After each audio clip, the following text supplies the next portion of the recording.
View Crew! What's up, everybody? Welcome back.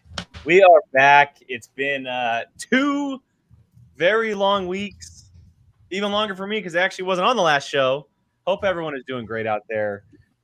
We're very excited to be back talking Schmoedown, but also just recapping our lives over the last couple weeks. I'm sure it's obviously going to come up for the first 30 minutes of the show.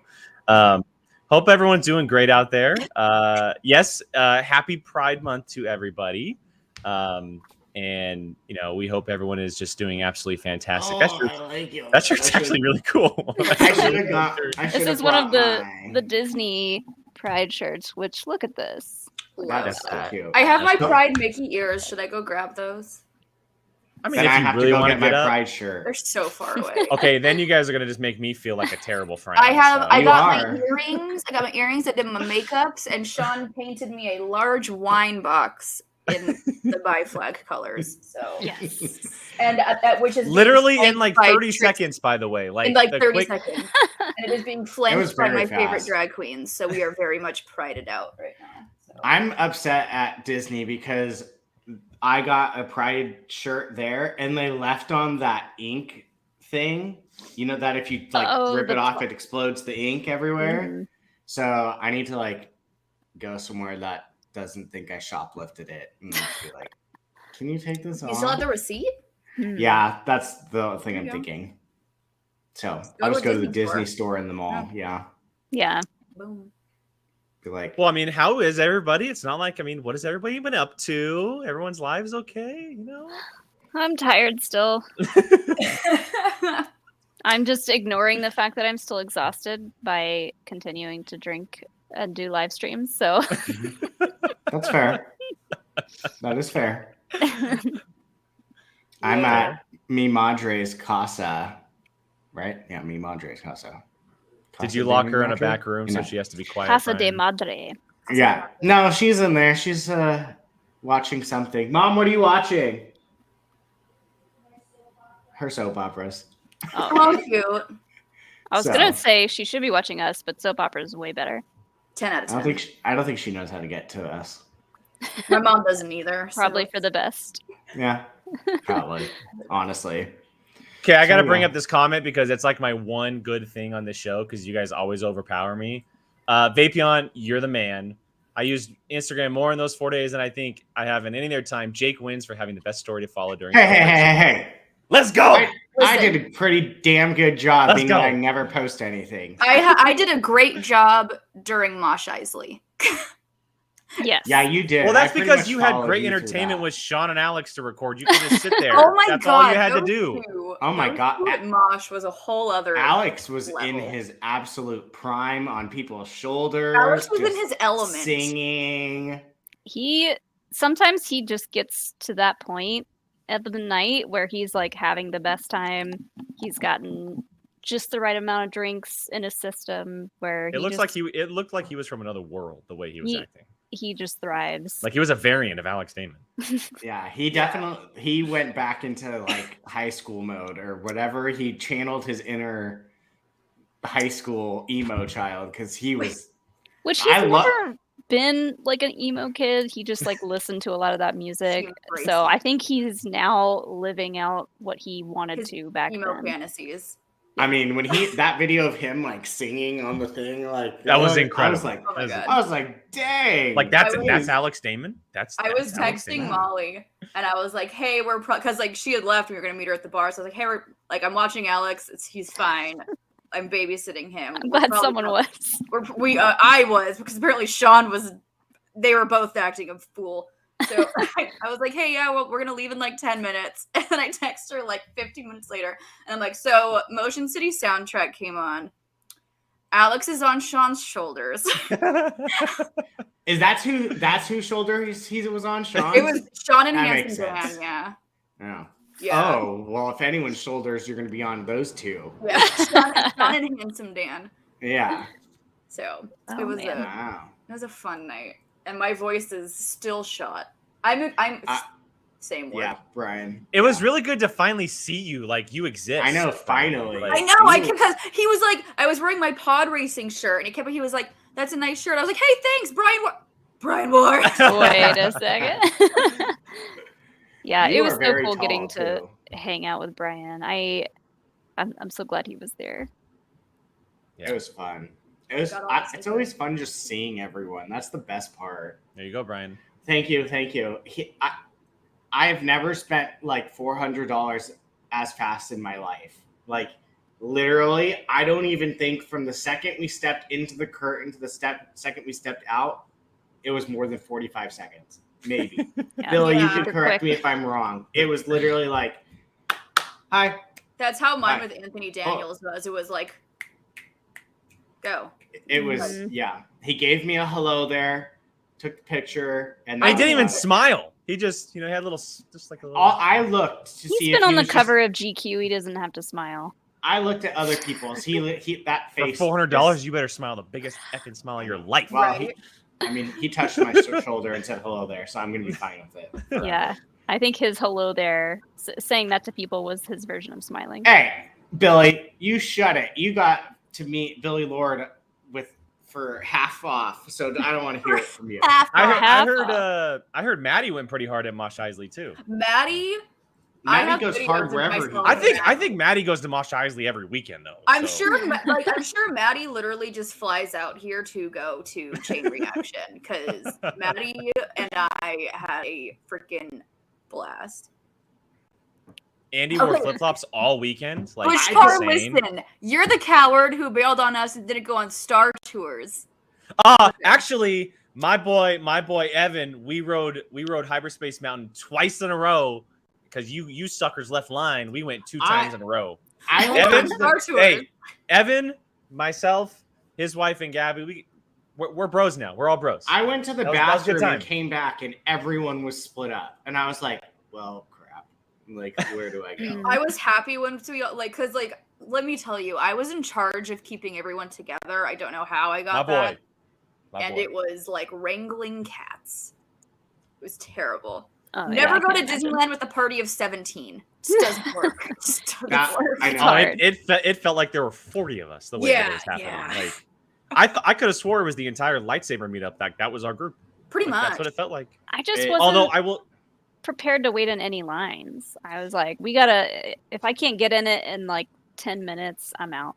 Well, it's funny because Jay, correct me if I'm wrong. If you felt this way, we had an easier time getting on stuff throughout the day than Star Wars night. Star Wars night for sure. Crazy. And because Star Wars night was kept going going to on the Star Wars specific, rides. it was going to the specific Star Wars ride, which was Hyperspace, Star Tours, We and I know walked Star on Tours was Indiana still light. Jones. Yeah, Indy, exactly. Oh my god! Real quick Indiana before I forget, Jones was the bougiest thing. I want to give a big giant shout out to one Jane because she walked around the entire Disneyland park that night with us cats, with holding her lightsaber in the air so we wouldn't lose people. Jane was right next to me. Jane felt the radiation of my pain and frustration, which is then she was like, "Let me lift my." I'm like, "Jane, bless you." She's like, "We're going. Let's go." She's like our little tour guide. It was great. To be fair, like 90% of your pain was coming from your boyfriend.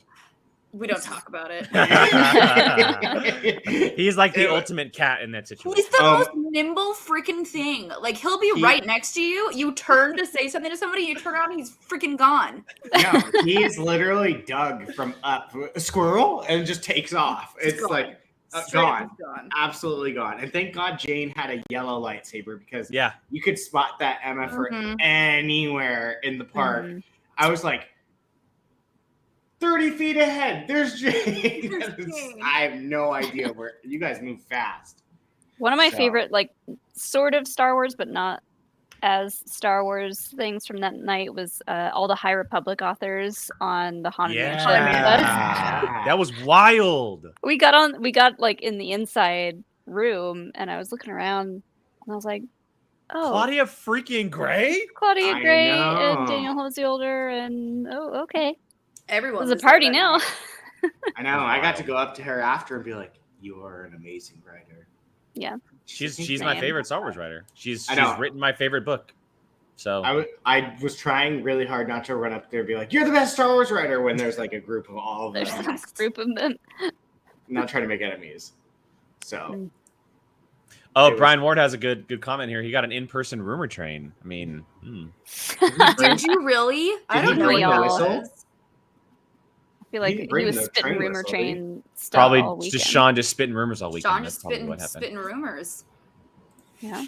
Jealous. I don't even get those. God. Yeah, it was a crazy weekend. I'm still in denial of how tired I am. I was fine the next day. I was like chilling. No, I told Sean like that Monday. I said, I don't care if it's 3 p.m. I don't care if I sleep all day. I don't care if I wake up at 9 o'clock at night and the sun is gone. Do not touch me. Do not wake me up. Let me sleep. So I woke up at like 12:45 in the afternoon. It was great. Just rolled out of bed. I'm so glad we didn't go to Mosh Isley. I don't think I would have been able to survive. I was dead. You missed out, man. I'm sure I missed out, but like, yeah. Because that was after. No, that wasn't the Disney day. That was on Saturday. That was Saturday. It was fun. I just like that room was tiny, and I knew it was going to be tiny because Jill, you warned us about it. But I told you it's small as heck. It was tiny. It was really, really hot and humid inside, and like there is an outside area that you can go out, but after going inside and outside a couple of times, and the fact that the bar only sold beer and no liquor, I was like, I gotta go. Well, I was like, no liquor. Sorry. Oh, you didn't stay. You bolted. I went back. I had to babysit Alex. I went back to the hotel bar, like, after being there for, like, 20, 30 minutes. I had to babysit Alex and Sean. And Saul. I was going to say, that you just said those two, but it was also Saul. It was Dan Nye. Handsome it was Dan. Maddie. Like, there was a group of them. Jane I didn't have to babysit because Jane is like me. I didn't have to babysit Jane. Everyone else. All the boys. All the boys. I had there's that picture of all the boys, and they look like they just took a dump Saul in in the water his shirt somewhere. Like they are just drenching. Saul looks like he just ran out of the Northman movie. Alex had an entire beer spilled on him. How do you spill an entire? Well, someone, one of our friends' wives was in front of him and bumped into him, and just like the whole thing just went down. And then Sean spilled his whiskey on him when we were saying goodbye. Poor Alex. Yep. His whole suitcase just reeked of liquor. I wonder he smelled like that the next day. That made sorry, Alex. That was probably from his skin from Mosh Isley. Mosh was so much freaking fun. Sweating it out the next day. Maddie, y'all can stage dive. I will be in the back. We'll be back there taking video. Yeah, we'll be y'all have a good time. We'll be chilling. Dude, it was freaking wild. It never stopped. It just kept going. Yeah. And we haven't really talked about the convention, actually being there and experiencing it. So, but you saw all of our stories and we've talked about it quite a bit. So I'm sure it'll come back up in life. I know Jake and I did, for those of you that want to see it, the little highlight things on Instagram. So if you haven't seen it and want to they're going to be there forever. So real quick though, shout out to Sean. We met him at Mosh and we ran into him a couple times at Celebration. He came up to Molly and I was like, I watched Happy Hour and I almost lost my shit because I was super thrilled. I was like, oh my God, you're the coolest. He was super cool. He was super nice. So hell yeah. Happy Hour Con. It's coming. Happy Hour Con. It very well could be here very soon. So let's do it. Couple or just one thing before we get going into some Schmoedown stuff, because that's actually why we are here. I always forget. Molly, did you meet actual Grogu? I met a couple of different Grogus. I don't know what you think actual Grogu is, but you saw the real one from far. I did. You've seen the photo, Molly. The fully like animatronic one at that popped up during Star Wars Celebration, the Mando Plus panel. Yeah, that one needs. Is that the picture Alex took of you? That's the picture Alex took with picture, right? Grogu came out. Lol. Lol, Grogu is here. Yeah. Lol, Grogu's here, and she's just sobbing.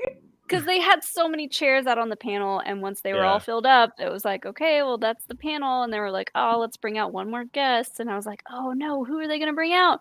And Jon Favreau just reaches out from underneath the Oh table my god. and plops down an actual fully animatronic Grogu that can sit down, stand up, wave, smile, blink. And I was just like, That's how I would have been for Chopper when he. Oh, Chopper was so Chopper was- cool. Chopper was He does cool the too. With sassy his, head move. yeah, his little wobbly head. Wobble. I love him. I've lost it. Jake started crying for Rosario Dawson. I mean, I was 10 feet away from her, and I was like, this is the greatest moment of my life. Yeah. Like, this is The I second cannot they have- left, we're like, we can go now. Yeah, I was like, I'm good. Like my celebration is made because it was a combination of like a half hour before we saw Pedro, he walked out, and that was incredible. I saw like, Pedro. Just being a part of that was incredible, and then because we didn't know, I knew that there were going to be people coming into the interview. We were at the celebration live stage, so we knew people were, but they were doing like a person, and then they would go to a bunch of products, and then like people, and we weren't sure what was happening because they don't announce it until they bring them on stage. And we were all like literally on the verge of leaving, and then Andy, the host, started talking about Rebels. I go, oh crap, oh here it comes, Here and we go. It was both Rosario and Natasha, and I was like, I'm good, I'm so happy. And seeing her and Natasha, like she is so perfect for that role of Sabine, and then Rosario, obviously, and knowing that what the show is all about, I totally lost it. Like you could see my reaction on the highlight thing on Instagram. So it's so funny because Billy and I were just tired and just sitting there. Like we didn't know if anyone was coming, and what. Like I figured all that stuff had happened the day before or whatever. We were just laying there just because we were dying, and then all of a sudden it just rolls. Pedro, and it's just like, it was really, really cool. And then freaking Gabby, the queen of finessing free crap. This woman, anytime there's an Instagram story in the highlights of her finessing. It's crazy. I'm not kidding you. I don't understand how it's possible. Anytime there is something where someone's like throwing something into the crowd, a giveaway, anything. This woman, I have never seen her walk away empty-handed. And it's happened like 8 times. Every time. Like it's because she's cute. It was fun. She does just like cute little jump where she like jumps up and down. It's pretty cute. It's pretty cute. Every time. It's cute. That's why. Queen of finessing. Was it Wednesday night when I messaged you guys and was like, Jake, you're specifically going to enjoy the Thursday panel? And I was like on edge for like 24 hours. No, you did it in the morning. In the morning. Was it the morning? Okay, right? I was like on edge for like 2 hours. I was like, okay. Like I was looking forward to the Lucasfilm showcase, but then Molly goes, "Oh, we heard some things last night. Jake, you're gonna be excited." I'm like, "Oh, thanks for telling me." Like now I'm just like, seen this man spiral like I have. Anything he thought of, it's Afra. It's my head. Afra, my head was spinning. And it's the person I want to play Afra, and it's this, and it's everything that he possibly could have ever thought. It's my pod racing show that I thought of. I want a pod racing show. Oh, Jill, you should hear my pitch. My pitch is legit. I want a pod racing show. I actually have a written pitch. It's legit. It's awesome. You guys. I mean, I figured because it was the Lucasfilm showcase that I would have guessed. And then I was like, Jake, you're gonna specifically that's what made be it so much excited better for this. I figured you'd guess it was Indiana Jones related. That's what made it so much better. And Gabby recorded all my reactions, and maybe I'll post them one day. But like, I was like on the verge, if not legit, tearing up when that happened. Like, I mean, just you were absolutely the fact that we crying. saw John Williams perform live. That's so cool. Is cool enough, but then playing the indie music. Oh my god. That's so cool. Oh my god. Yeah. So okay. Schmoedown. Anyways, everybody, yes. Schmoedown. we didn't even talk about the party I had. Well, because we unfortunately weren't there. Well, Kenobi viewing. That's the best. Well, that's because Brian and I were at the world premiere of Obi-Wan Kenobi. Well, so were the Demolantas, and guess what they did? They left to come They didn't get up at 6:30 for Disneyland, did they? Did they? Demolantas were like, we're gonna watch the first episode and then we're gonna go to Jill's. And did they walk 32,000 steps on Friday? I don't think so. No, my watch said 16 miles by the end of Disneyland Day. I was Nikki partook in many a shot. I was extremely. Yeah. We were really bummed that we couldn't make it, but there was no way we would have lasted Friday if we went. Like it was just. I have a lot Jill, of very drunk videos. That I'm last sure. drink that you made me, that was the Port in the Storm, but it was like Sean had pre-made Port in the Storm without any mixer in it, and so Jill just like dumps the rest of it in my cup, so it's like this much just straight booze. She's like, "Oh, here you go. Here's like a splash." No wonder of you guys ginger showed up beer." at Star Wars night at like 10 o'clock. Good God, you were probably hungover the whole day. That's why I didn't go to the con the next day. Good Lord. I'm glad. I feel like Jill might have tried to get me absolutely blacked out if I went. You'll Goodness. see, during happy hour, I'll show you can tell we are very toasty. It was great. I felt great the next day. 10 out of 10. Good to know. I got up and I went to, what day was that? Friday? That was Friday. I went to whatever Friday panels we had to do. Don't know how you did that. Oh, and I did a panel that day. Okay. I gotta corral this a little bit. a little bit. No, Brian. How you and Alex finessed your way into every panel without having any tickets? Girl. It's the most amazing thing I've ever seen in my life. The freaking coolest. We didn't finesse. We had a lot of help. But yes, we were very, very lucky. Very lucky. Coolest. Legit. Okay, I gotta get us back on track a little bit. Anyway. It's 6:33 and we're not talking about Schmoedown. It's a Thursday show. It's not like a real show. Yeah. Fake show. So look, we have a lot of Schmoedown to catch up on. We obviously didn't have a show last weekend, so we have Kalinowski versus Smets. Brian Ward. No one wants to hear about Schmoedown.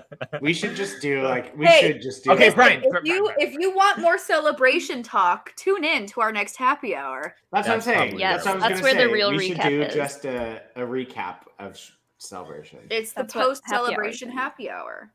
Okay, and it's so gonna we be have everyone who was at my party, so Jake and Brian can't come.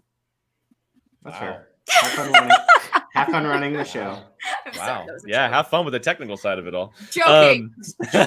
Sean doesn't have access anymore, so there you go. Dang it. Look, we have Kalinowski versus Smets III to talk about. We have Whitney Seibold versus Rachel Silvestrini to talk about. And two Patreon exclusive Star Wars matches to talk about. So if you have not watched those Star Wars matches, you will be spoiled if you stay here and hang out.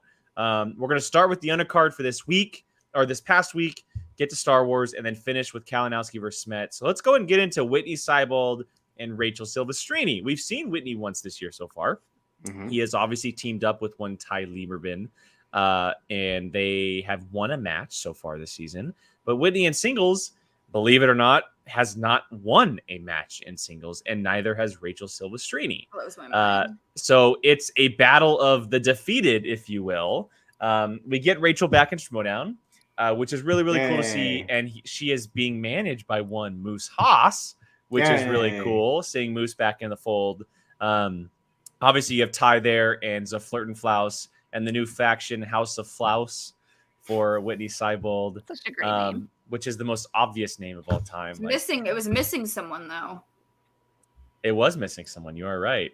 The tea. Or the wine, I should say. Let's go ahead and talk about that was a chug. Seibold versus Silvestrini. Obviously, Whitney comes out with a victory, getting his first W, but by a very short margin.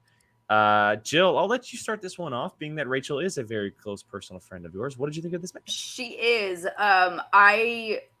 I didn't know she was filming a match that day, so that was very exciting to see. And I knew it was going to be a fun one because it's Rachel and Whitney. You know, it's two very fun competitors, and neither of them have had a win. So they're playing because they like to play. So those matches are always fun to see. Of course, I was rooting for my girl Rachel, and when she spins Kevin Smith, it's a scary thing. Yeah, because everyone knows, like what Drew and Mark were saying at the desk, everyone knows everyone's strengths, and everyone has that one slice. It's like they get it, and it's just lights out, game over. And everyone knows for Rachel, she has two of those slices. It's Disney and it's Kevin Smith. Yeah. And as soon as she landed on Kevin Smith, I love that. She didn't even look at Moose. She just went right back to the desk. She's like, done. Game. Let's go. Let's do this. And she, I mean, as you expect, she killed it. Very, very, very sad that she didn't take the W on this, but it was very close. Very fun game. I'm excited that Whitney did finally get a W under his belt. The fact that he has never had a win absolutely blows my mind. I thought you were wrong. I literally was No. like, "There's no way." No singles wins, only teams. Same with Rachel. He is literally the best player to not have a win. Well, I mean, he was the best player to not have a win. Yeah, blows my mind. Shocking. Like, I was like, "There's no way that's right." I don't know who he's played in the past though, but I have a feeling he's probably played some major heavy hitters. I can look. Like, probably some really, really big time players that he just runs into at the wrong time or gets an unlucky question. And I remember him just being extremely unlucky. Like, it would be really close. It would come down to like 1 or 2 points, like something ridiculous like that. But I like the Rachel Mutas thing. A lot. Me too. We've got going on. So I don't know. Is he just managing her? Was this just a one-off? Is this a potential team we're gonna see? I really liked the chemistry they had together. I really love Moose Haas. He's really, really fun. He's a really great player. So he loves whiskey. He loves a good whiskey. He made a freaking Finstock exchange beer. Yeah, he did. Yeah. That's true. Golden. So I'm very, very, very curious to see. He has played David Del Rio. Oh, here you go, Brian. Great player. Brendan Meyer and champion. And Barbarian. So I mean, 3 legit players. Like Del Rio is no slouch after what we saw him do. No. It was last season, right? Mm-hmm. Like the dude's good, and then obviously the kid, and Barbarian is Barbarian, so we know what he can do. He's just ran into some great players and unlucky questions and everything. It was good to see him get a win. I was bummed for Rachel though because she did play very well. Yeah, she had a couple. She had a couple questions that maybe she overthought or just didn't think properly. I know there were like 1 or 2 in first round. But you think that in singles when she spins Kevin Smith, you think it's going to be just like okay, she's got this. But she had a couple of those Kevin Smith questions that were like taglines of the movies, and with Kevin Smith, they could literally be anything. Yeah, like she got 2 or 3 questions. Yeah, like you can't match up Kevin Smith's movies with taglines as easily as you can match up something like, I don't know, like a Michael Bay or someone like that, right? It's very hard to differentiate the films with taglines because they are very different from each other, but they all kind of operate in a very similar like universe. Yeah. And then that Green Lantern question, Leo, that Green Lantern 5-pointer was rough. That was a rough I never would even thought that was a rough question. Because when you just say comic book movies, there's at least 100 comic book movies that can roll through your brain. Yeah. That's tough. So and Green Lantern isn't going to be one that pops up at the top. No. Everyone's trying to forget about that movie, so it's not her fault that she's not thinking of that movie. But I'm glad she's back. Did we see her once last year? It was only once, right? I think it was only once. I think it was once. It was once. Once. Yeah. So I'm happy to have her back because she's always a fun time. Like Jill said, it was a fun match. She's always a great time to have up there answering questions, and if she is paired up with Moose, I really, really like that pairing because he is a huge Star Wars fan. He is a huge geek movie fan, obviously IG player, but we've heard that he's also really, really good at regular movie trivia. So pairing that with Rachel, who is very good at like Jill said, the Disney, the Kevin Smith, maybe the stuff that he's not good at, it could be a fun team to watch for sure. Yeah. Because Whitney is God. I'm looking at his resume, if you will, of opponents, and just everything is just crazy people. His exhibitions have been against Inman, Irwin, Smets, Video Drew, and Bibbs. Those are just his exhibition matches. Like, I'm not even going to get into teams because teams is even crazier. But I'm shocked that he doesn't have a win. Well, he does now. Didn't have a win in singles until now. But I was kind of surprised that he spun 90s. Yeah. And it was a second spin, I think. Yeah. Second spin. Yeah. Yeah. And I don't know, 90s isn't an easy or a hard category, but typically the decade categories are harder just because it's 10 years of movies to pick from. But He got a couple of what I thought were a little bit easier questions for a decade round His 2 decade spin. questions were pretty. Yeah. There was like a Heath Ledger question in there, or no, not. There was Heath a 10 Ledger, things I but hate there was about you question. Yeah, if I felt like a lot of the movies in his 90s Like, category are you saying like were more common movies? They were more popular movies for sure. They were Yeah. like a lot of the hits. So That makes sense. I feel like their round 2s were fairly even. I mean, Rachel obviously kills at Kevin Yeah. Smith, but she did play it safe. I think once, maybe twice, going multiple choice. Yeah. But I loved watching her play and spinning. Anytime someone spins something that they're really good at, it's super fun to exciting to watch because their eyes just like light up. You know it's good when they spin and then it cuts away, and then you go back and she's gone from the wheel, already walking back. Like you don't. She's like, oh yeah, that's mine, 100%. Yep, She's all like, me. yep, I got it. Yeah. Okay, I'm looking at Rachel's singles are no joke either. She almost beat Roka that one time. So she has in the first round of the tournament. Yeah. Mhm. Yeah. She has Paul, Roka, Liz Shannon Miller, Paige, and Whitney. Yep. Those are not easy. All great players. I mean, all great Those players. are like any one of those people can or has held a belt. So, I mean, wow. Those are some great people. Bad no wonder luck. they're both Yeah. single. Yeah.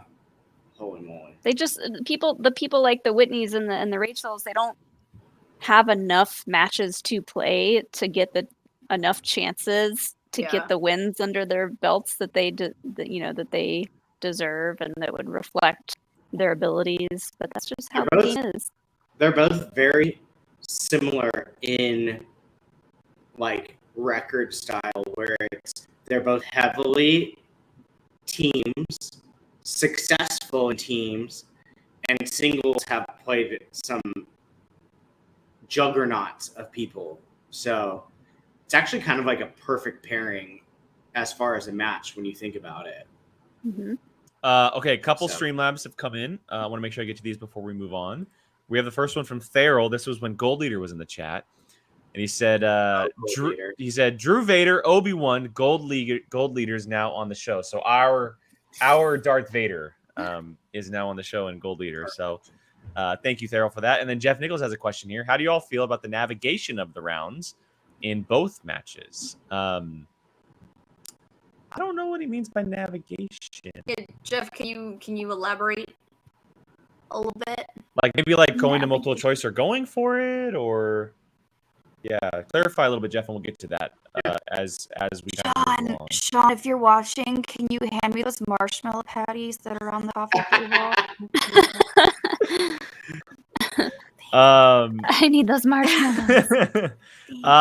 This is actually a good question too to kind of finish this conversation off about this match. How does everyone feel about the name House of Flaus? It's perfect. I mean, can you think of a more on the nose name? No, not at all. It's so good. Oh, not those ones, but I'll take them. There you go. I am so gifting that out. Oh my god, dude, that looks so good right now. I'm so hungry now. House of Flaus is a perfect team name. Oh no, don't feed me more. Or fact name. Okay. Cool. My lord, you have one of each flavor. That's amazing. What are those? By the way, I didn't say hi. Hi, John Booze. Hi, John Booze. It was. We saw him a bunch of times over the week. It was great. It was great. Yeah. Hell yeah. We got to see so many people like in Wagon Wheels. IRL for the IRL. What is this, AOL? Wow. Is the AOL? Stash Mima standing by. All right, so Jeff clarified here. Also, really quickly. Also, Andy, I love the fact that you spent the whole entire celebration holding a backpack of Tim Tams. We have so many packs of Tim Tams in our kitchen right now. You tried to give us some more. You should have come to our party. I had a couple at y'all's place when we were there, but he tried to give us some more, and we just like didn't have the room to carry anymore. And I was also like, we still have some from the first time you gave us some.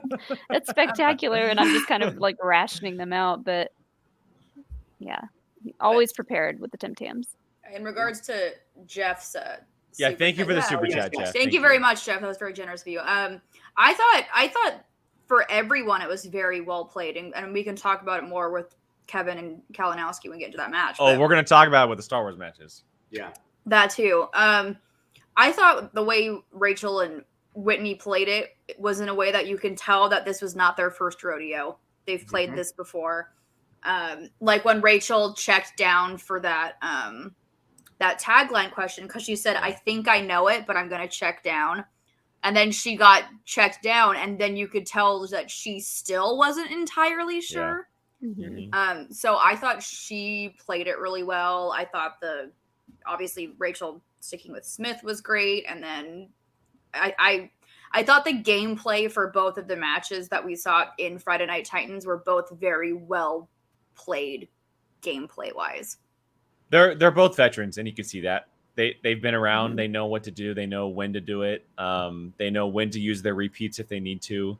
They're not someone who's just going to kind of jump at the chance to answer a 2-pointer if they need it. They're going to make sure they stay in the game if they go to a 1-pointer. And again, with Rachel going to a Kevin Smith, you think she's going to run through a category and go for those 2s every time because she may have an inkling, but she knows that she needs to be smart about it because she's in a close game. She needs the points, and even in her favorite best slice, she's still going to go to multiple because she still wants to be sure. She'd much rather take the 1 or the 2. With some younger players, and it's their best slice, they might go for it. You might see them just absolutely go for it to try to smash the category, show up. Yeah. But she knows that she's going to need the points no matter what at the end of the game. So it's smart. And same with Whitney. Whitney did the same thing, which is great as well. And the other matches that we'll get to later. I think it also. When you're looking at gameplay, they were pretty much leveled the whole entire time. She just didn't answer her 5. And if you're leveled with someone the whole entire way, I'll say even within 2 points, and you just lose because of your 5, like they're both playing a strategic game, like clearly, because like if she would have gotten that 5, he would have gotten that 5. Correct me if I'm wrong. I believe he would have only won by 2 points. So, that's still very strategic in the way that they were both playing. So, strategy-wise, like Jake said, they're not new people. They're veterans. They know when to check, when to do all that stuff. And it showed because it didn't seem like they were taking chances. Like they knew what they were doing. So, yeah. Agreed. Jill has that marshmallow. God, I ate it. So this good. is just frosting. Oh, that looks great. All right, well, let's get to some Star Wars. I know we've been talking about Star Wars all show, but let's get back into the galaxy far, far away. Patreon exclusive matches, everybody. We have 2 to talk about. We have Adam Witt versus Travis Fishburne, which we will start with, and then we'll be getting to the number 1 contenders match, which was Andrew Dimulanta versus Gold Leader. Again, if you have not seen those, there will be spoilers. You're going to be spoiled. So let's just get into it. The first one is Witt versus Fishburne. And unfortunately, again, Adam Witt comes up short. This time in a very, very rough way. He had a rough match, maybe the roughest match he's ever played. Hands down. He missed the first 3 questions and got lucky on the 4th because of a challenge. And then which I agree when they both said R2, I went. Yeah, I was definitely there. 100%. Yeah, because he started beeping as soon as it happened. So and to Fishburne's credit, I don't think Adam lost the match. I think Fishburne just showed up. The dude clearly knows Star Wars. He really did. He clearly knows Star Wars, which is crazy because he's an FCL singles champ, and then he comes into MTS proper and enters the Star Wars division, plays someone who has played very well. Remember, Adam took Thomas Harper to the end last year. Adam is no slouch. His record is not as doesn't show how good he is in Star Wars. None of the Star Wars players' records are. Yeah, for sure. And Travis just, wow. I was very surprised at how well he played. In the words of Darth Vader, impressive. Yeah. It's actually most impressive, Brian.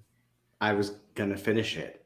Oh, were you? Most impressive. Well, according to Schmoedown rules, you took 2 seconds too long. So no, he played very, very well. Very, very well. Like, I don't know if it's just me being a jerk, but like when I see an FCL at first, I'm always like, okay, just like we'll see. And then I was like, oh, this is not like for fun level. Like he knows what he's doing. And I honestly think Whit kind of, at least the way I was watching, felt like it was just like he was just there for fun. Like, I mean, like it was very like he obviously has a base knowledge that is stronger than most. That is not a question. But like I would find it very hard to believe if someone said like, oh yeah, he's been studying and like all that. Like, I think it was very much a more common knowledge Wit versus like a in Schmoedown studying prime, like trying to go for wins and belts and stuff. And that's how I felt watching it. And there's nothing wrong with that at all. I agree, but I also think maybe missing the first 3 like turned him off to the match. Oh, absolutely. Yeah. I mean, I think at that Wars, point he's just like, okay, I just need to finish this. Like, he was definitely deflated after missing those 3. I would find anyone in the Star Wars division miss 3 and think like, oh, I still have a chance. Like, and those 3 questions were like, wow. I mean, like, they're rough. They went for it. Yeah. Oh, yeah. Bring back the fun in the Star Wars division. No, okay. It's Star Wars fun again. Yeah, exactly. But holy moly, yeah. So, I mean, I thought it was cute when Fishburne mentioned like, oh yeah, it was really fun studying for Star Wars. And I was like, no, it's not. All right, it's not. Give us your thoughts on that same question in a couple of months when. Yeah. So I'm sure it is fun the first, second, maybe even third match you go hard at studying for, but after that, it's all downhill, buddy. Yeah. You hold on to that fun right now. Yeah. Check back enjoy it while it lasts, because it don't last long. I did feel really bad for Adam Witt. I know, what that feels like, that just like completely deflated feeling after you lose 1 or 2 or 3. And like, I know a lot of those he knew, like Pit of Carcoon. I know Adam knows that answer, but I mean, technically Dune C is also correct. It just wasn't specific enough to what they were looking for. And so you kind of saw that happen time and time again, that he just wasn't specific enough, or he wasn't, he wasn't in the right headspace for that exact answer. And I felt bad. And I do feel like he got really, really deflated throughout the match. And I don't know if he's coming back. Hi, puppy. Oh, hi. Dad, Molly, I am hungry. Please feed me. Sean came bursting in the room and said, when Molly says, I know what that feels like, does that mean she knows what it feels like to beat Adam Witt? Oh. Look, that was my first match, and I got lucky. Because I'm going to go put them outside real quick. I got lucky because in that match, I forgot... what was the question that I forgot? Kira, yeah. I still don't. Sean forgot a Leia quote in his match with Whit. Whit pulled freaking Dulce Dauphine out of his patootie. His patootie. His patootie. But yeah, no. Fishburne got a lot of those very correct that I was not expecting, and I was really excited to see like how well he was prepared for this match. He did great. I got the feeling that Adam was kind of like, this person isn't in the Star Wars division. Easy peasy. But I don't know. We all got a shock with this match. You let the dogs in, or you went and got Oreos? Uh-huh. It's because I was eating. I'm sorry. It's one in the same. Sorry. No, because I was listening while I was out there. Me too, Molly. I didn't know, like after round 1, I was like, oh, Travis, he knows base knowledge of Star Wars. Like he did really good. There's some really tough questions in there. He got specific, but then when he started answering the droids questions, I was like, oh, dude, that's like this guy's got it. Like this guy has got it. And then Adam challenged the one question about the droid about overlooking Luke in the back of the tank, and I see where Adam was coming for, but Travis was like no, bro. Like he was overlooking Luke in the back of the tank. Like I'm like Adam okay, was thinking of. I think he was thinking of FX7 was the other droid in the room. But yeah, like the main droid one there, and then the like tower looking one. I have no idea what you guys are even talking about. The medical one is the you microphone. just date a Star Wars. You don't. I date a Star Wars guy. In Empire Strikes Back, after he gets his hand cut off, Luke. Do you want to know a really dumb, sad, fun fact? You know who Luke Skywalker is, right, Joe? I know who Luke Skywalker is. Do you want to know how many times I've seen Empire Strikes Back completely all the way through? Please don't hurt my soul. Please don't hurt Probably like twice. Ah! It's okay. I'm a prequel baby. So That's all right. I get it. Like sometimes I can only make it through parts of those movies, and I'm just like, I've seen him so many times that I'm just I can watch Phantom Menace 12 times a day. Walking away. Yeah, that guy. Okay, I know that guy. Yeah, microphone face. Yeah. I don't know him. I could just stop listening to Jake stuff his face story. Sorry. It's more jealousy than anything. I didn't go over there to do it, but then I was like, oh, let me just grab something on the way back. Okay. Any final thoughts on Whit Fishburne? I mean, I'm trying to think of what Adam's 5-pointer was. It was the John Williams who plays the bartender. Yeah, right. The Rise of Skywalker question. Yeah, Oma Trace, and he didn't. I figured he would know that one because I may not have seen that movie a lot of times, but I knew that answer. Yes, that is a pretty big cameo question, but I loved that Adam did get all of his round 3 questions at all the difficulty levels because he knows Star Wars. He knows deep cuts. He knows deep cuts. He is very much the person. He is very much the person that it's like, why do you know this? Well, like the droid question, like he was thinking of the harder answer, which we talked about a lot in study sessions. Like a lot of the times your brain is going to go for the harder answer. And sometimes you got to like take a second and think, wait, maybe they mean this, which is like the easier answer. So instead of 2-1B, he was thinking of the harder answer, which was the other droid in the room. Yeah. But yeah, I fell for him in that match. It's tough. I hope I know that we have to have like Star Wars championships and #1 contenders and stuff, but I really do hope that every non-#1 contender match or championship match is Adam Whit versus someone else so we can see him get a win at some point. Whit needs a win. I will play him just so he can have the win. I want to see him play every Star Wars competitor until he gets a win. I think that'd be great. Like, because he would do it. I don't think he's gonna want to do that, but no, he's not gonna want to do that. I don't even know who he has left at this point. Well, if the FCL competitors are coming in, he has plenty of those to choose from. So, but we'll see. We'll see. Sean, he said why he knows Oma Tress. He said why in his answer. He was like, he's the reason why I didn't study. John Williams. Yep. All right. So going from a kind of sad Star Wars match to an even sadder one.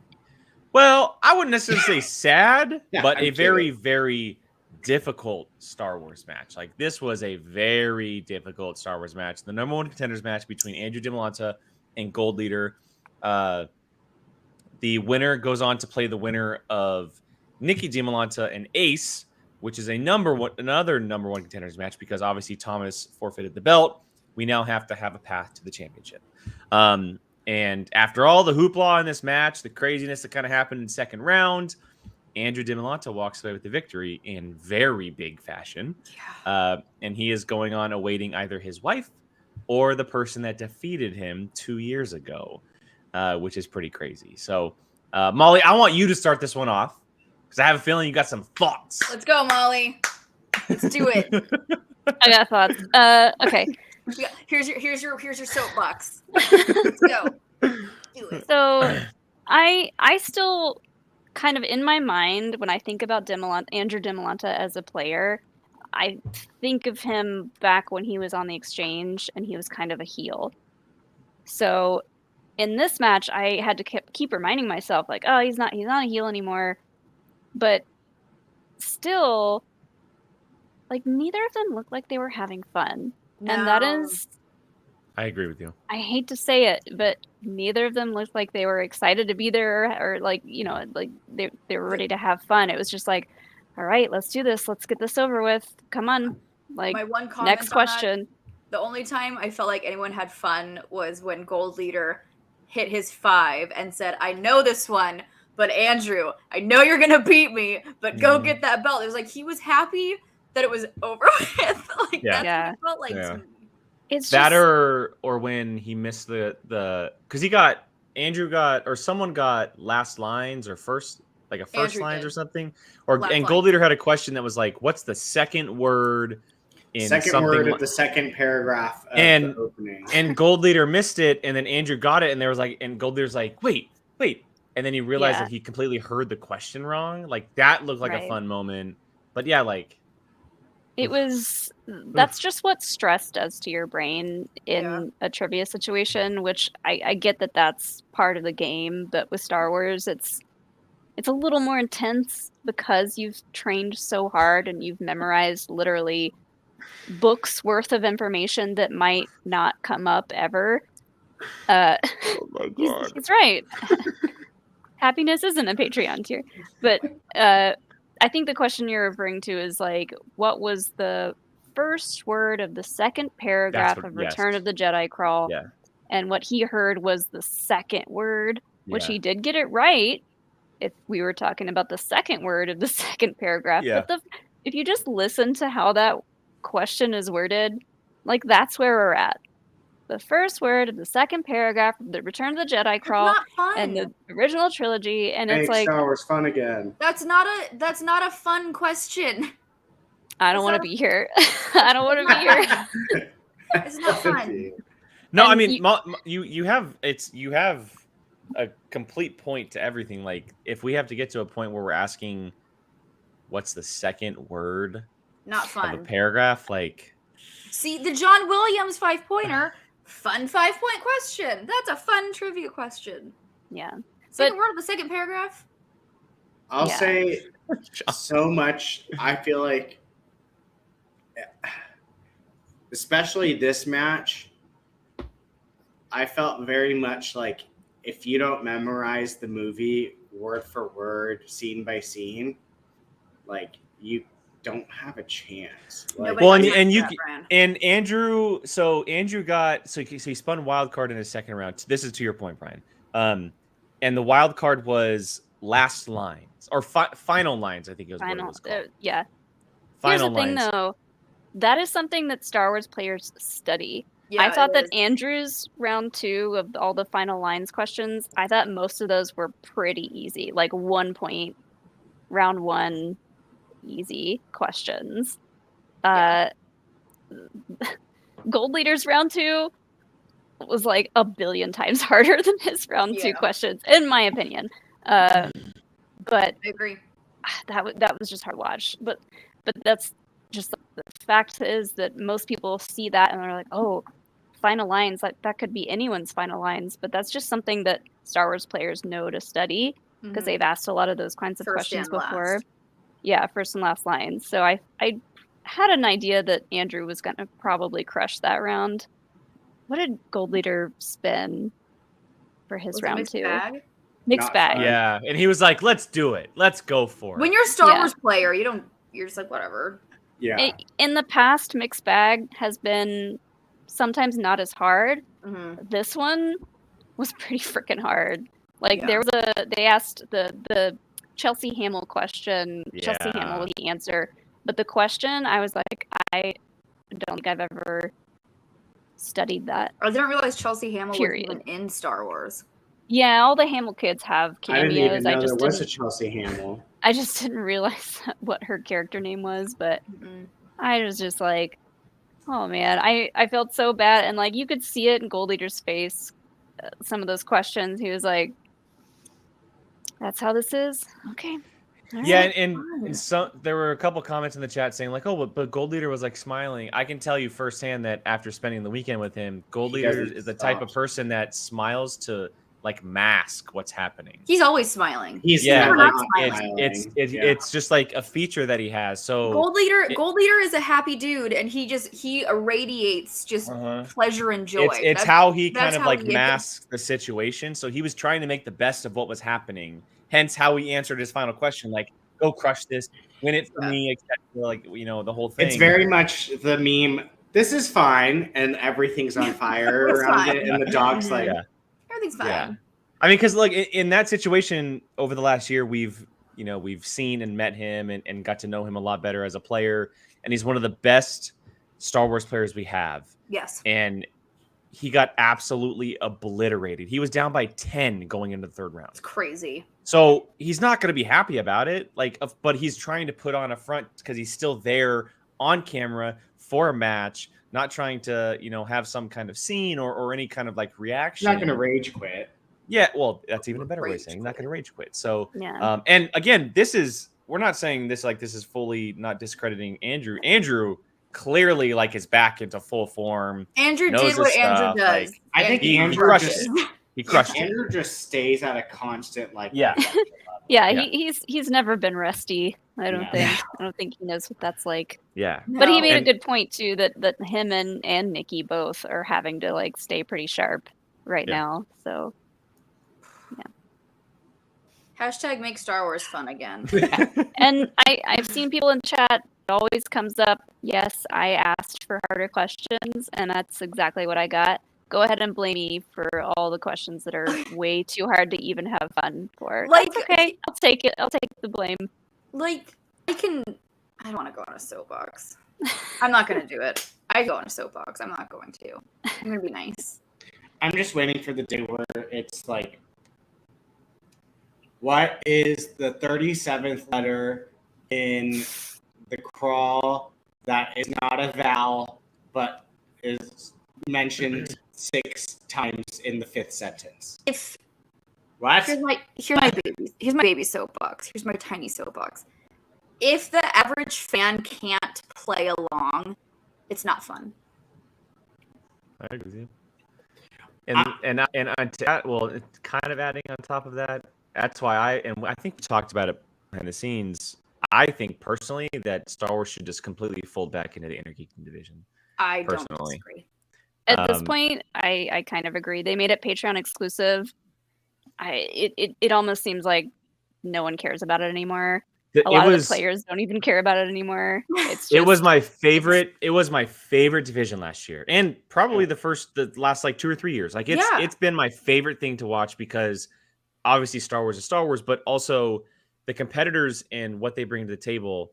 But like Jill said, I went from last year being able to play along a little bit to this year answering maybe a third of the questions. Yeah. And it's nothing. And we're not going after the writers or doing No, any of it's that. just it's gotten to that point where they have to write these. They don't have a choice. No. And if that's the case, in my humble opinion, I think that Star Wars should fold right back into Innergeekdom, and there shouldn't be a Star Wars division anymore. That is just my opinion. And I used to be on the bandwagon of, oh my god, why would we get rid of the Star Wars division? But like I remember back when Alex was still champion, if the questions were still like, I would never win the belt, God no. But like I could hang. Mm-hmm. Like I would be able to hang with, that type of like now. Yeah. I can maybe get a question or two if I'm lucky.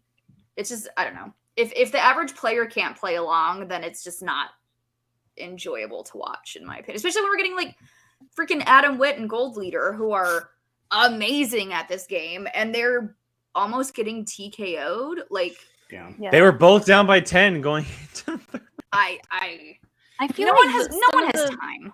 Some of the best numbers the Schmoedown has ever seen were from the Twitch live Star Wars tournament. Mm-hmm. There were over 1,000 people watching those live, and I know it's very difficult to put those things on live because I had done several live ones and they're not fun, very stressful for everyone involved, but still, like, they got a lot of viewers on the Star Wars stuff, but it's the upkeep on the entertainment value for Star Wars trivia is very difficult, 100%. and we're 100%. definitely seeing that now. We're seeing it kind of reach its peak, and it's gotta, like, I think it did dip. already reach its peak. I think last year was its peak. My whole thing is, and this isn't shade to people working on the show or anything, but like,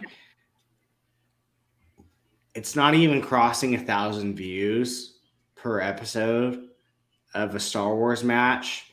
When we were doing the Twitch ones, like, they were like 1,000 views by the time we were done with it. And in a logistic sense, for the people working on it, like the writers and stuff, the amount of work they're putting in to find these difficult questions, not to mention the amount of time and work and all that the competitors have to do,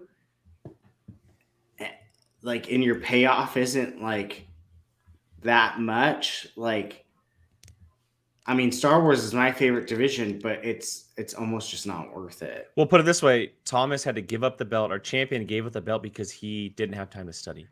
Yeah. But he knows, like, he's all about, like, all or nothing. Like, he really wants to put 100% of himself into this, and he came into the league at a point that we've never seen before. It's unprecedented, the amount of studying and, like, the level of difficulty of these questions. He came into it like that. So for people like him that came into it when it was already that high, like, you can't go much higher than that.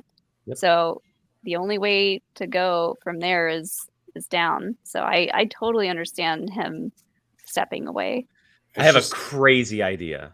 Shoot. An absolutely insane idea. And this is building off of what Brian Nussbaum said in the chat. Brian Nussbaum said that he would much rather have a Disney or MCU division over Star Wars, which has been talked about it's been talked about for a long time. Here is my insane idea. Okay. So you have singles, teams, and Innergeekdom as your 3 divisions.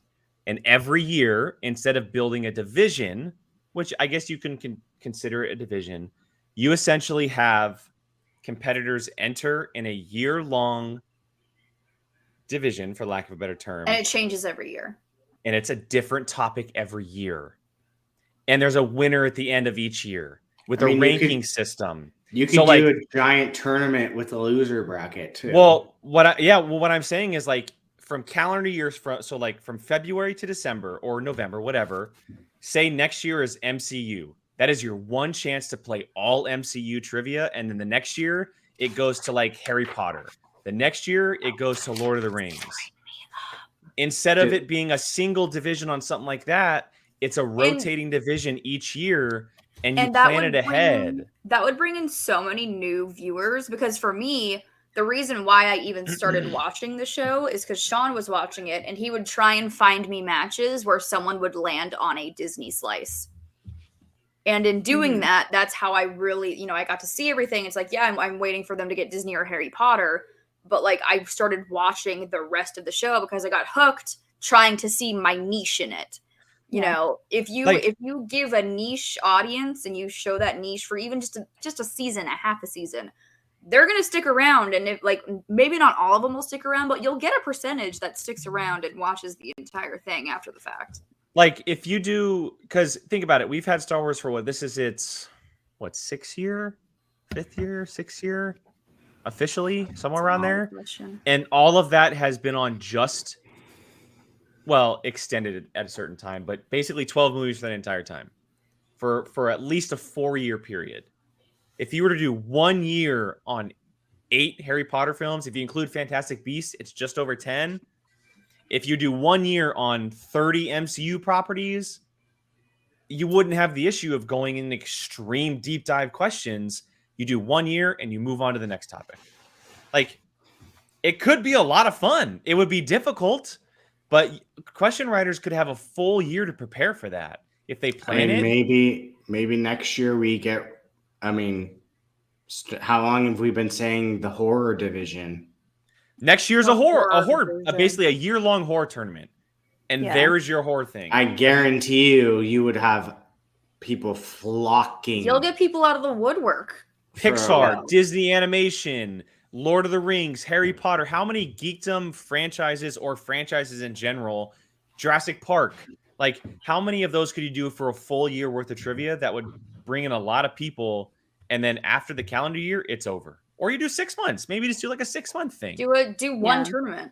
I think Disney is a really good idea for that. Like a timed division or a timed tournament. Like, do it for a year or 6 months. Put it in the vault. Put it in the Schmoedown vault, and then take it back out in 3 years or something like that. I think that would be that. It sounds like a long time, but for the players, that's how much time you need to just like cut yourself off of it. I'd compete in that. Not stress out about it anymore, and then come back into it with the same amount of compassion and excitement as you did when you first got into it. You need a nice big long break, and enough content to give the question writers, enough leeway to write enough questions and play with the difficulty. But I think you're right. With Star Wars, it's just we've been picking over the same movies for so long. You can only do so much without it getting just downright ridiculous. You've given all the Star Wars players enough time to study these movies, hours, every day for however long, weeks, months, and you give people that amount of time with the same content. Eventually, yes, you will have people that have memorized the entire movie, the entire script, the entire IMDb page. So there's a point where you got to retire it for a time and then bring it back somewhere later down the road when people are excited about it again. Agreed. Someone wants to write up the contract of us taking over the Schmoedown. Like, just let us. No, I don't want to. I don't want to. They can take our ideas as long as they give us credit. Creative director, I'm fine with getting a title for, but any of the actual work, no, thank you. Fair. Just some food for thought, everybody. That's all. Yeah. Okay, enough of the Star Wars talk, since that we got into a little bit. But Star Wars has been on my mind the past few days. I don't know why. Listen. Yeah. I know. I came home. I'm like, I'm gonna read all these books and do it. I haven't touched a single one. I'm like, okay. Let's get into this Innergeekdom Championship, because this was a very, very anticipated match. Obviously, Mike Kalinowski, Kevin Smets III. They each beat each other at once. Not at least. They've beaten each other once.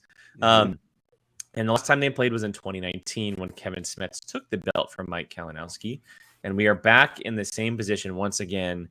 And as the show is titled Home Sweet Home, Mr. Kevin the Smasher Smets officially has that Innergeekdom belt back.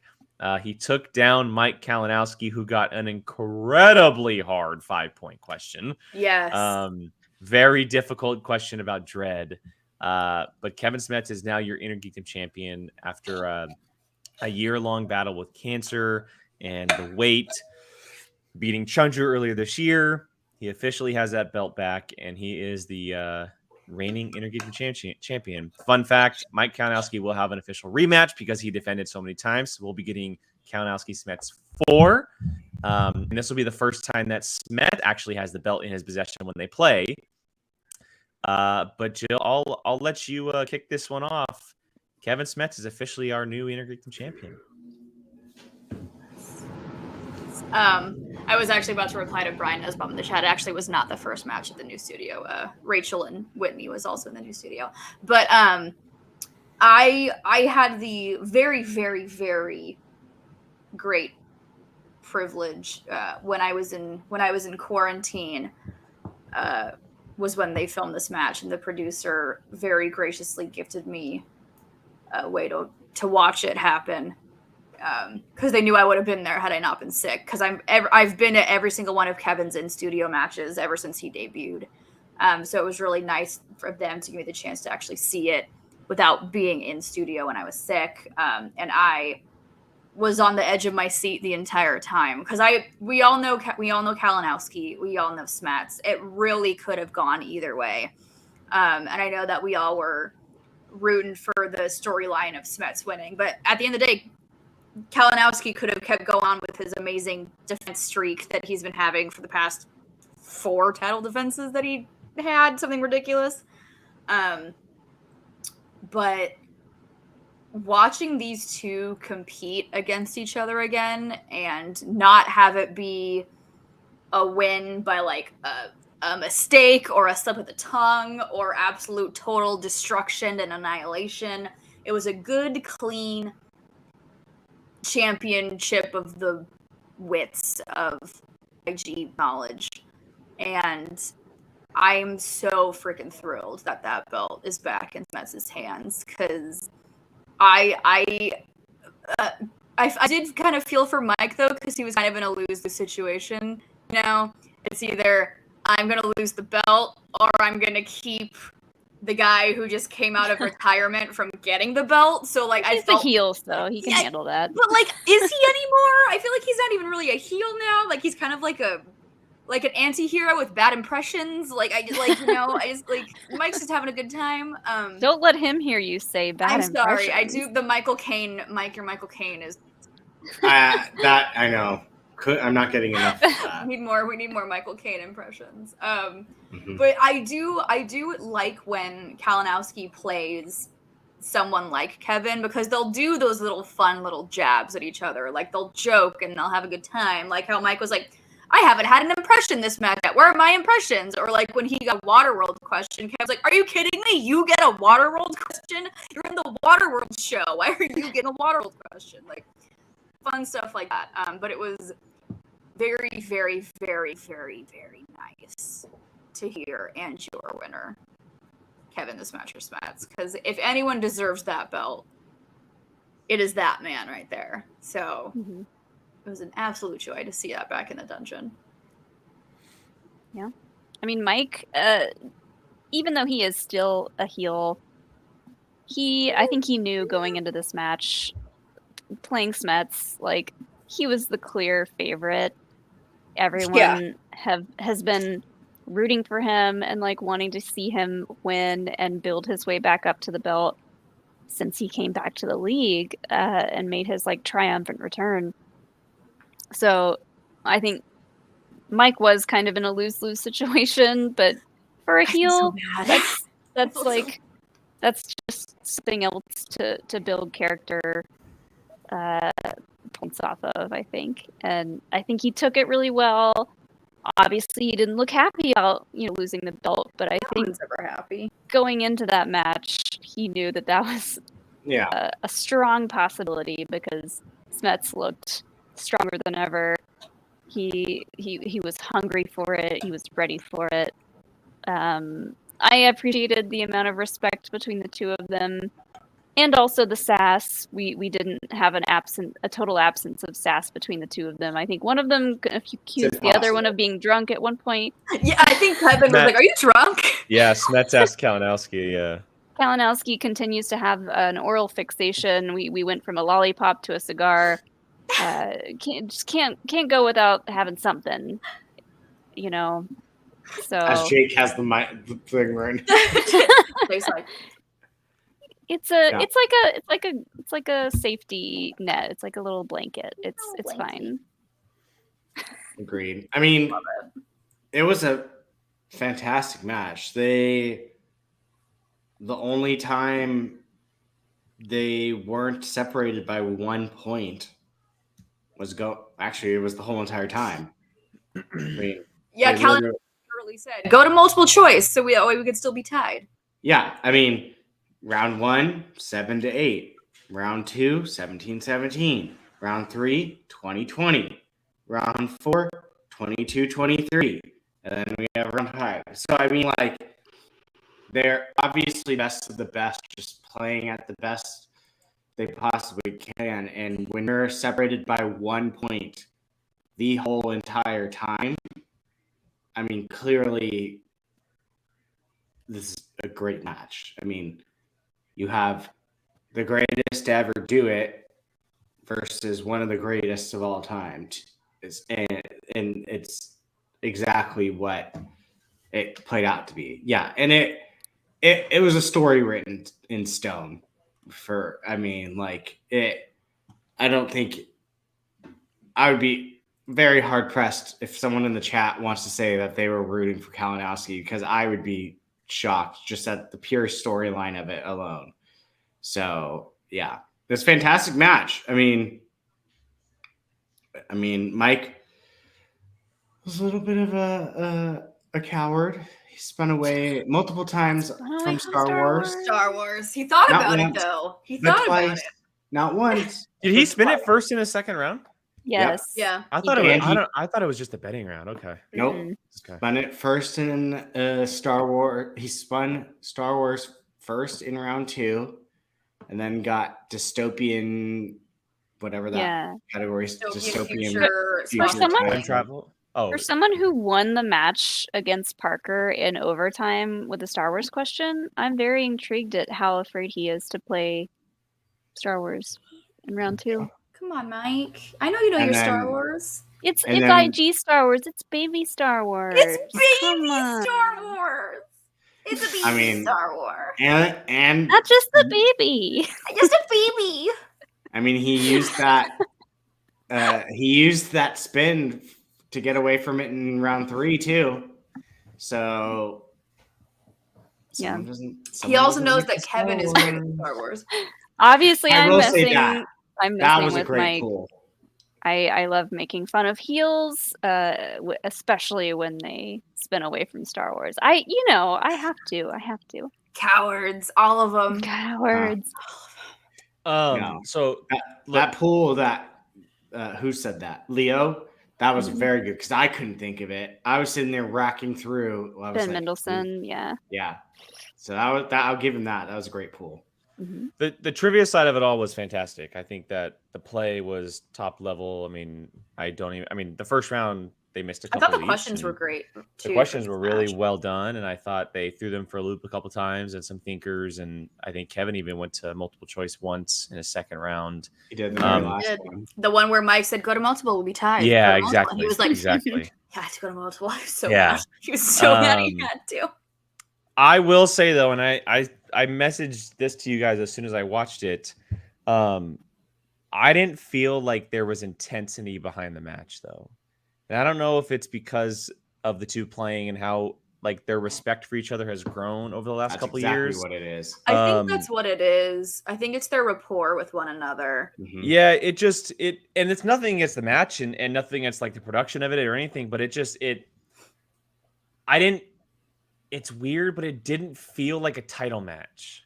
It wasn't like a Ethan Irwin, Marisol McKee kind of like. Yeah, it was a match and the belt was given to a different player at the end, and I'm very happy how it turned out. And I thought the trivia was fantastic, and Mike and Smets are always great to watch and watch them play and see how they interact with each other. But it just didn't feel like a championship match to me, and I really don't know what it was. Like what was they missing needed or anything. They needed a live audience. This should have been a Maybe live that was it. It show. should That was have. it. Yeah. Because I think the players, for a match of this magnitude, I think the players need a live audience to really pump them up and get them really excited and fully in character. I think they were in character. They were, running at 100% trivia-wise. But yeah, the entertainment value, the entertainment aspect of it was a little bit lacking.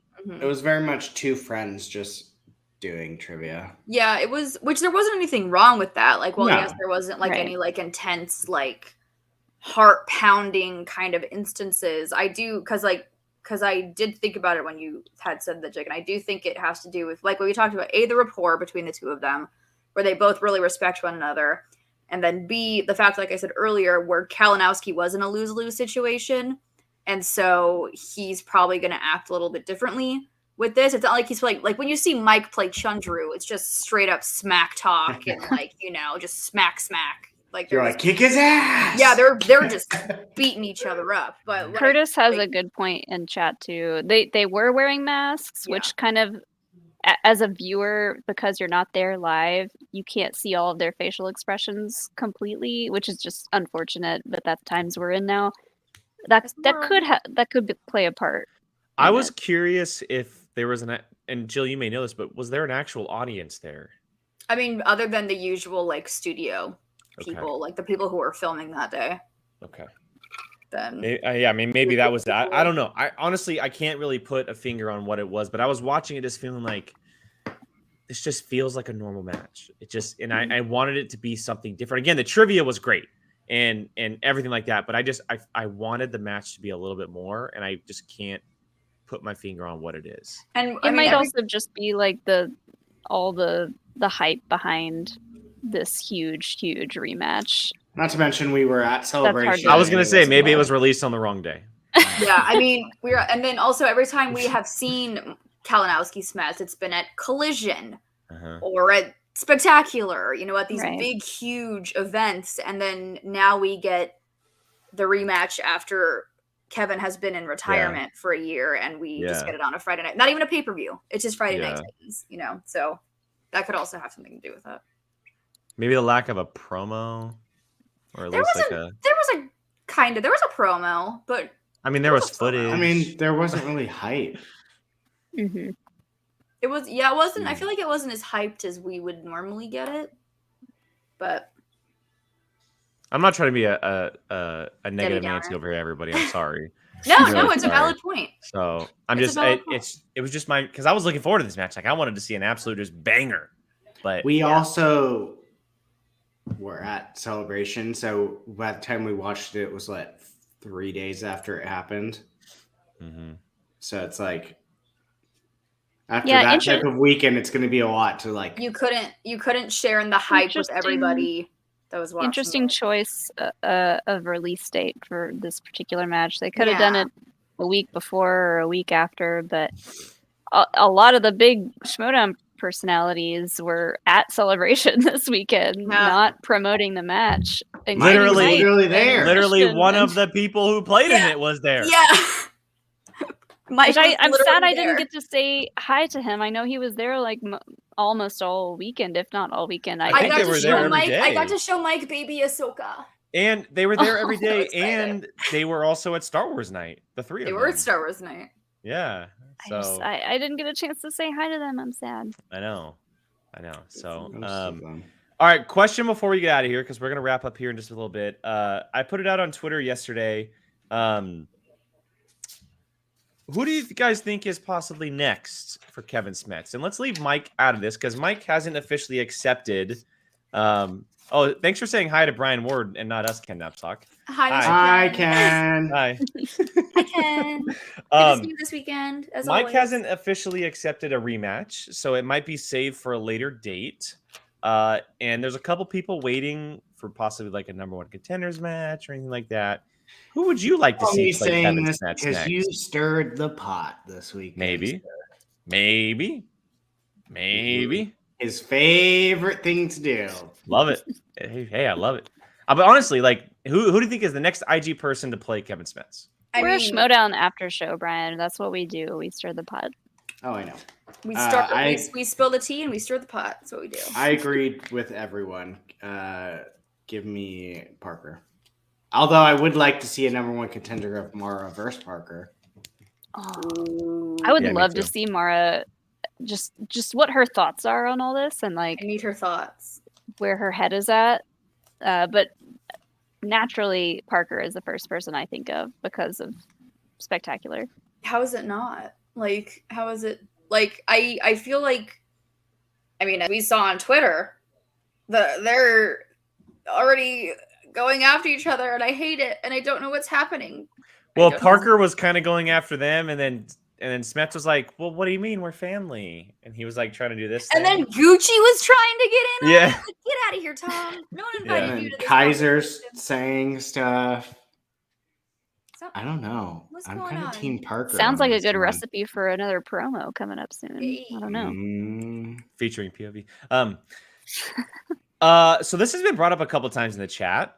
Christopher Stykeleather here. What are the chances Dan turns his #1 contender free-for-all shot into an IG contenders match? I'll believe it when I see it. Same. It's the same. Dan- He's been talking about IG for a while. Running the Star Wars division. I'll believe it when I see it. It's quite ironic that the ultimate blow smoke up the you-know-what is best friends with the one that is 60 days. rumoring this little IG fight. So I'll be very happy if I see it. I'll be stoked if I see it. But I'll believe it when I see it. I won't give into the hype. I won't believe. Like, I'm just like, sure, sure you will, Dan. Pat on the head. Go study your movies. Like, no, yeah, no. I would love to see this. I would love to see it. I don't know that it will happen because, yeah, he's already got a lot on his plate with the big, super heel comeback with Kate.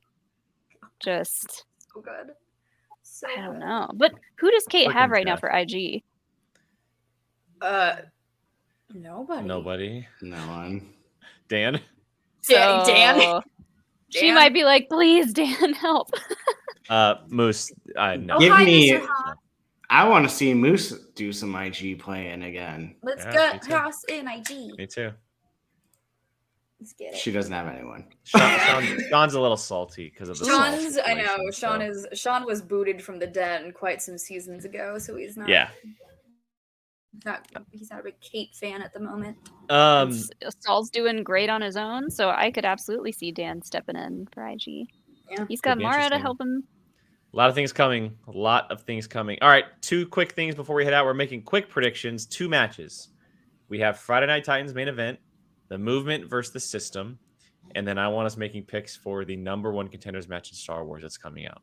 So let's start with the teams match. Movement versus the System, which is Paul Preston and JTE versus Janine the Machine and the Database. Who do you got, Jill? I love me some Adam Witt and Paul Preston and JTE, but the System is a really freaking fun, great team. Is it a clean sweep here? Is that a clean sweep? Are we all System? I think it's all the System. I think it's the System.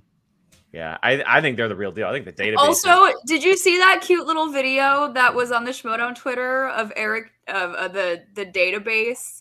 And he was like, Janine, can you sign my card? And Janine's like, you're on my team. No. He's like, I have the collection. I'm gonna have to go back and watch that. It's so cute. It's like it's really, really, really cute. It's a lot get out of here, lot of Sean. people going lot of System, systems. Sean is pro movement, so yeah. Because he's a Witt.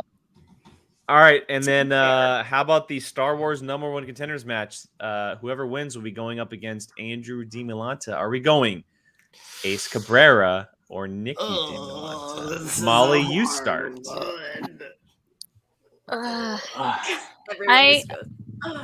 I love both of these players. I got to see both of them this past weekend. I got to do a panel with Ace, the panel about Ray, which was amazing. Dude, he is so nice. It's ridiculous. I got to ride in the Millennium Falcon with him. He was at Disney with us. Such an amazing person. Nikki too. Just because Ace has been out of the game a little bit, and I feel like getting to see Andrew play gives us a little glimpse of what Nikki's capable of as well. I'm going Nikki DiMilanta because I want DiMilanta versus DiMilanta. I had to play Alex, so that's for the belt. Have to play. That's for the belt too. That is so either way, it would be going back to that household. Brian, I just want to see DiMilanta versus DiMilanta. Like let's be honest. I just want to see it. I'm not going to be surprised if Ace Witt pulls this out in the slightest. I just want to see DiMilanta versus DiMilanta. That's what it comes down to. I don't wish a couples match on any couple, but if it's that or nothing else, I want it to happen.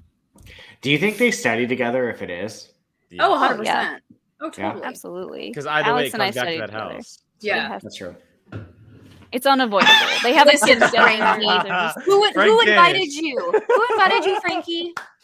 Thank you, Frankie, Frank. who invited you Thank into you, the Frank. chat? I love you, Hey, Frank. Sean says he loves you, but he's lying. Frank, I'm an hour into RRR. Oh, Frank is the please reason don't. why we were so late to start Obi-Wan. Yeah, Frankie.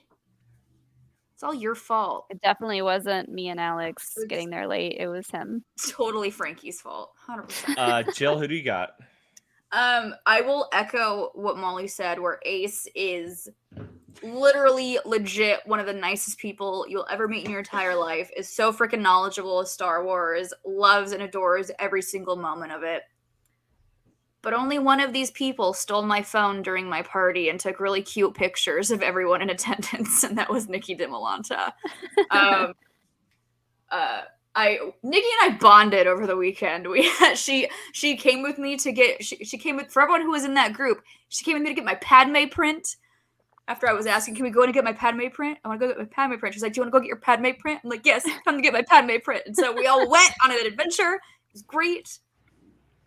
So yeah, I love Ace to death, but I will be rooting for Nikki on this one. And Frankie can just leave. Frankie's not allowed. I think Ace has got this. I'm going with the underdog. My Padme print. I think he's completely capable. 100%. Like he's had time off. Like he could be the complete sleeper agent in this scenario. And that's just how he come was in. his first tournament. I think Right? I'm pro Ace. I am pro Ace all the way. I think this guy is something really, really special when it comes to Oh, I Oh my didn't god, see that's that. gorgeous. That's wasn't really good. good. I need to One frame the stuff that I Wow. got at Celebration. Is that every outfit she wears? No, she wears No. like 90 big outfits. sleep. Well, sorry, every major outfit.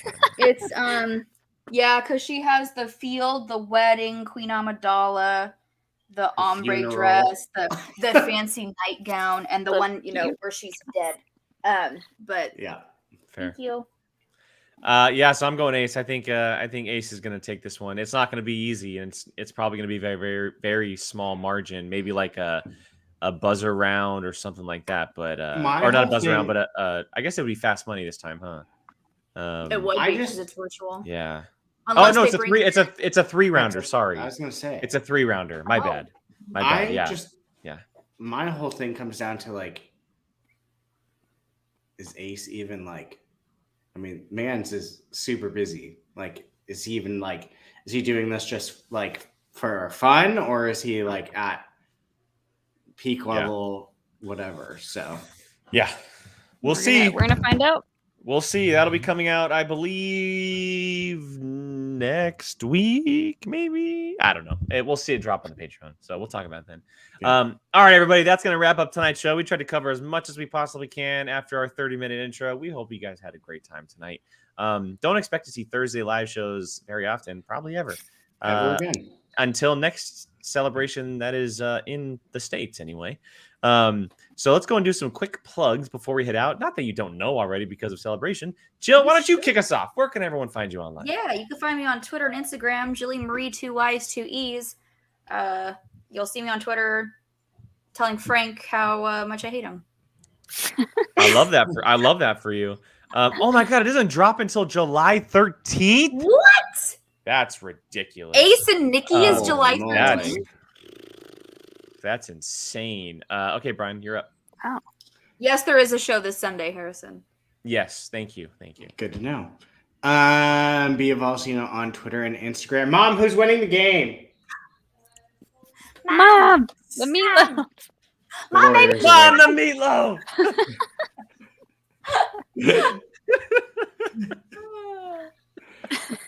I love you, Frankie, but don't tell anyone I said that. Molly, you're up. At Molly Damon on Twitter, at Molly Mander on Instagram. You can find me over on Star Wars Explained. God, Jake, it wasn't that. It's funny. It was funny. Alex and I are not done with the convention circuit just yet. Next weekend, you can find us in Orlando for GCX. if anyone's is going to that? be there. It's mostly like a gaming convention, but there is a Star Wars panel there, Star Wars and Scotch, which is going to have Mark Thompson on it, the famous audiobook reader. He's probably read a Star Wars book to you at some point. Sure. Very excited for Does him. GCX stand for Gaming Convention Extreme? Expo. Extreme. Honestly, I don't know what it stands for at this moment in time. Gaming Community Expo, something like that. It's game stuff, but also Star Wars. But we'll be there in Orlando. Question for the ladies here: when is the next happy hour? Yeah, we see you in the chat asking. When we're done with the call, we will get a date down. But it will be not next weekend. Not next weekend. But it will sure. be our post celebration happy hour. So we'll have everybody except for Frank. No, Frank's not allowed. Frank won't be invited. But everybody else who we hung out with this weekend. Talk our celebration stories and reminisce about that time we all got really drunk at my house to watch Kenobi. Okay, that makes more sense. All that jazz. Oh, June 13th. Okay. Sean Sullivan, I guess you're allowed to come. Yeah. Hey, I'm an hour into it. Oh, Frank. You can find me at Qui-Gon Jake on Twitter and Instagram. 2 wins because someone else took it before I did. We'll be back on our regular time on Sunday, 6 o'clock Pacific, right here, talking this week's Friday Night Titans. Check out our Patreon. All of our Patreon members, the Q&A for this month, the question thread is available. We will be recording that later or early next week, I'll say. So you'll probably see that next week. Go ask questions. We're going to have updates on both trivia and watch along because we owe you guys for last month. So keep it up. Keep an eye on that as well. As always, everybody, thank you so much for joining us, talking it out, correcting us when we are wrong. Should we do RRR as our watch along? No, it's 3 hours long. Yeah. All right, everybody, have a great night. See you later.